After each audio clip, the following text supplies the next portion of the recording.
ಕನ್ನಡ ಚಳುವಳಿಗಾರರ ಸಮಿತಿ ಆಯೋಜಿಸಿದ ಜನರಾಜ್ಯೋತ್ಸವ 2025ರ ಕಾರ್ಯಕ್ರಮವನ್ನು ಮುಖ್ಯಮಂತ್ರಿಗಳಾದ ಶ್ರೀ ಸಿದ್ದರಾಮಯ್ಯರವರು ಉದ್ಘಾಟಿಸಿದರು. ಅಖಿಲ ಕರ್ನಾಟಕ ಡಾಕ್ಟರ್ ರಾಜ್ಕುಮಾರ್ ಅಭಿಮಾನಿಗಳ ಸಂಘದ ಅಧ್ಯಕ್ಷರಾದ ಸಾರಾ ಗೋವಿಂದ್ ರವರಿಗೆ ಜನರಾಜ್ಯೋತ್ಸವ ಪುರಸ್ಕಾರವನ್ನು ನೀಡಿ ಗೌರವಿಸಿದರು. ಕರ್ನಾಟಕ ರಕ್ಷಣಾ ವೇದಿಕೆ ರಾಜ್ಯಾಧ್ಯಕ್ಷರಾದ ಟಿ.ಎ. ನಾರಾಯಣಗೌಡರವರು, ಸಭಾಪತಿಗಳಾದ ಬಸವರಾಜ ಹೊರಟ್ಟಿರವರು, ನಡೋಜ ಬರಗೂರು ರಾಮಚಂದ್ರಪ್ಪರವರು, ಸಾಹಿತಿ ಚಿನ್ನಸ್ವಾಮಿರವರು, ಕನ್ನಡ ಅಭಿವೃದ್ಧಿ ಪ್ರಾಧಿಕಾರದ ಅಧ್ಯಕ್ಷರಾದ ಡಾಕ್ಟರ್ ಪುರುಷೋತ್ತಮ ಬಿಳಮಲ್ಯರವರು, ಪ್ರವೀಣ್ ಕುಮಾರ್ ಶೆಟ್ಟಿರವರು, ಭಾರತೀಯ ಸೇವಾ ಸಮಿತಿ ರಾಜ್ಯಾಧ್ಯಕ್ಷರಾದ ಎಚ್.ಎಂ. ರಾಮಚಂದ್ರ ಉಡಿ ಚಿನ್ನಿರವರು, ಅಂಜನಪ್ಪರವರು, ಮುನಿಮಾರಪ್ಪ ಸೇರಿದಂತೆ ಕನ್ನಡದ ಅನೇಕ ಕಟ್ಟಾಳುಗಳು ಉಪಸ್ಥಿತರಿದ್ದರು.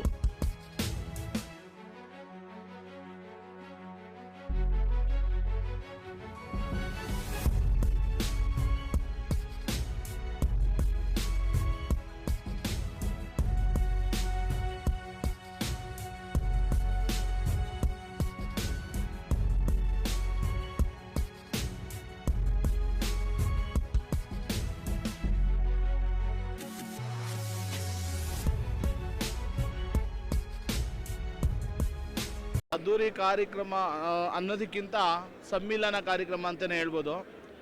ಈ ಒಂದು ವೇದಿಕೆ ತುಂಬ ಇಂಪಾರ್ಟೆಂಟು, ತುಂಬ ಅವಶ್ಯಕತೆ ಇತ್ತು. ಏಕೆಂದರೆ ಅವ್ರವ್ರ ಪಾಡಿಗೆ ಅವರವರು ಬಣಗಳನ್ನು ಮಾಡಿಕೊಂಡು ಸಂಘಟನೆಗಳನ್ನು ದೂರವಾಗಿ ಒಬ್ಬರು ನೋಡಿದ್ರೆ ಒಬ್ರಿಗೆ ಆಗಲ್ಲ ಅನ್ನೋ ನಿಟ್ಟಿನಲ್ಲಿ ಎಲ್ಲರೂ ಆಡ್ಕೊತಾ ಇದ್ರು ಜನ. ಇವತ್ತು ಇಡೀ ರಾಜ್ಯದಲ್ಲಿ ಎಲ್ಲರೂ ಒಂದು ಒಗ್ಗಟ್ಟು ಪ್ರದರ್ಶನ ಮಾಡ್ತಾ ಇದ್ದಾರೆ. ಇವತ್ತು ಏನು ಒಂದು ಜನರಾಜ್ಯೋತ್ಸವ ಅಂತ ಮಾಡಿದ್ದಾರೆ, ಜೊತೆಗೆ ಜನರಿಗೋಸ್ಕರ ಜನರಿಗಾಗಿ ಮಾಡಿರ್ತಕ್ಕಂಥ ಒಂದು ಒಕ್ಕೂಟ ಅಂತಲೇ ಹೇಳ್ಬೋದು.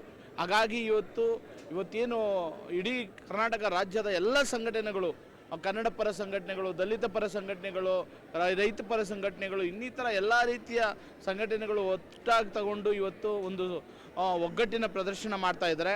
ಈ ಒಂದು ಒಗ್ಗಟ್ಟು ಇದೇ ಥರ ಶಾಶ್ವತ ಬೆಳೀಲಿ, ಜೊತೆಗೆ ನಾವು ಇರ್ತೀವಿ. ಇವತ್ತು ಭಾರತೀಯರ ಸೇವಾ ಸಮಿತಿ ವತಿಯಿಂದ ಸುಮಾರು 300ರಿಂದ 400 ಜನ ಇವತ್ತು ಈ ಒಂದು ಕಾರ್ಯಕ್ರಮಕ್ಕೆ ಬಂದಿದ್ದೀವಿ.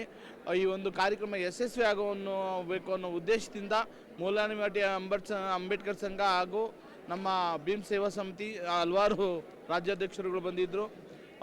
ಸದಾ ನಾವು ಕನ್ನಡಿಗರಿಗಾಗಿ ನಾಡು ನುಡಿ ಜಲ ವಿಚಾರ ಬಂದಾಗ ನಾವೆಲ್ಲರೂ ಒಗ್ಗಟ್ಟಾಗಿ ಈ ಒಂದು ಒಕ್ಕೂಟದಲ್ಲಿ ಜೊತೆಯಲ್ಲಿರ್ತೀವಿ ಅಂತೇಳಿ ಈ ಸಂದರ್ಭದಲ್ಲಿ ಹೇಳಿಕೆ ಬಯಸ್ತೀನಿ ಸರ್. ಇಂತಿ ತಮ್ಮ ಭಾರತೀಯರ ಸೇವಾ ಸಮಿತಿ ರಾಷ್ಟ್ರೀಯ ಅಧ್ಯಕ್ಷರು ರಾಮಚಂದ್ರ ಉಡಿ ಚಿನ್ನಿ, ಜೊತೆಗೆ ಹೊಸ ವರ್ಷದ ಶುಭಾಶಯಗಳು ಹಾಗೂ ಮಕರ ಸಂಕ್ರಾಂತಿಯ ಶುಭಾಶಯಗಳು ಎಲ್ಲ ಕನ್ನಡ ನಾಡಿನ ಬಂಧುಗಳಿಗೆ, ಅಣ್ಣ ತಮ್ಮಂದರಿಗೆ ಎಲ್ರಿಗೂ ಶುಭಾಶಯ ಕೋರೋದ್ರ ಮೂಲಕ ಇವತ್ತು ಈ ಒಂದು ಕಾರ್ಯಕ್ರಮ ಯಶಸ್ವಿಯಾಗಿದೆ ಅಂತೇಳಿ ಭಾವಿಸ್ತೀನಿ. ಎಲ್ಲರಿಗೂ ನಮಸ್ಕಾರ. ಎಲ್ಲ ನಮ್ಮ ಕನ್ನಡ ನಾಡಿನ ಜನತೆಗೆ ಮತ್ತು ಕನ್ನಡ ರಾಜ್ಯೋತ್ಸವ ಶುಭಾಶಯಗಳು. ಹಾಗೂ ಇವತ್ತು ಹಮ್ಮಿಕೊಂಡಿರುವಂಥ ಜನರಾಜ್ಯೋತ್ಸವ ತುಂಬ ಅದ್ಧೂರಿಯಾಗಿ ನಡೀತು. ತುಂಬ ಖುಷಿಯಾಯಿತು ನಮಗೆ. ಇವತ್ತು ನಮ್ಮ ಈ ಕನ್ನಡ ನಾಡಿನ ಹುಟ್ಟಿದ್ದಕ್ಕೆ, ಕನ್ನಡ ನಾಡು ನುಡಿ ಜಲ ಅಂತ ಒಂದು ಹೆಮ್ಮೆಯಿಂದ ಬೆಂಗಳೂರಲ್ಲಿ ಬದುಕ್ತಾ ಇರೋದಕ್ಕೆ, ನಮ್ಮ ಕರ್ನಾಟಕ ರಾಜ್ಯದಲ್ಲೇ ನಾವು ಹೆಮ್ಮೆಯಿಂದ ಹೇಳ್ಕೊಳ್ಳೋದಕ್ಕೂ ಇವತ್ತು ಒಂದು ಇತಿಹಾಸನೇ ಸೃಷ್ಟಿ ಮಾಡಿದಂಗಿದೆ.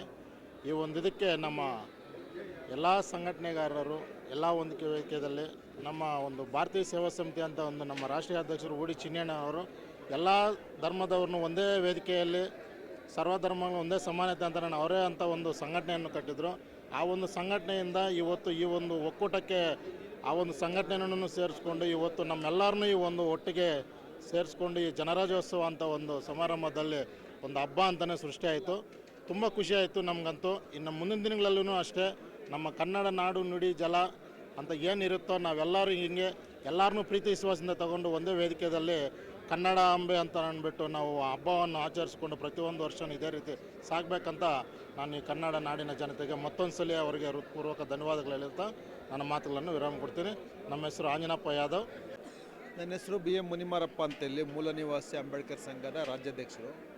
ಇವತ್ತೇನು ಜನರಾಜ್ಯೋತ್ಸವ ಅಂತೇಳಿ ಅರಮಾನ ಮೈದಾನದಲ್ಲಿ ಅದ್ಧೂರಿ ಒಂದು ಕಾರ್ಯಕ್ರಮ ಯಶಸ್ವಿಯಾಗಿದೆ. ಈ ಕಾರ್ಯಕ್ರಮದ ವಿಚಾರ ಎಲ್ಲ ಕರ್ನಾಟಕದಲ್ಲಿರ್ತಕ್ಕಂಥ ಕನ್ನಡ ಪರ, ದಲಿತ ಪರ ಎಲ್ಲ ಹೋರಾಟಗಾರರು ಏನಿದ್ದಾರೆ ಎಲ್ಲ ಮನಸ್ತಾಪಗಳನ್ನು ಬಿಟ್ಟು ಎಲ್ಲರೂ ಒಂದಾಗಿ ಎಲ್ಲರೂ ಒಂದಾಗಿ ಕರ್ನಾಟಕದ ಬಗ್ಗೆ, ಕನ್ನಡದ ಬಗ್ಗೆ, ಕನ್ನಡಿಗನ ಬಗ್ಗೆ, ಕನ್ನಡದ ಸ್ವಾಭಿಮಾನದ ಬಗ್ಗೆ ಒಂದಾಗಿರ್ಬೇಕಂತಕ್ಕಂಥ ಈ ಕಾರ್ಯಕ್ರಮದ ಉದ್ದೇಶ. ಈ ಕಾರ್ಯಕ್ರಮದ ಅಧ್ಯಕ್ಷತೆಯನ್ನು ವಹಿಸಿಕೊಂಡಿರ್ತಕ್ಕಂಥವ್ರು ನಾರಾಯಣಗೌಡರು ಹಾಗೂ ಉದ್ಘಾಟನೆ ಮಾಡಿದಂಥವರು ಕರ್ನಾಟಕ ರಾಜ್ಯದ ಮುಖ್ಯಮಂತ್ರಿಗಳಾಗಿರ್ತಕ್ಕಂಥ ಸಿದ್ದರಾಮಯ್ಯನು. ಈ ಕಾರ್ಯಕ್ರಮ ಯಶಸ್ವಿಯಾಗಿದೆ.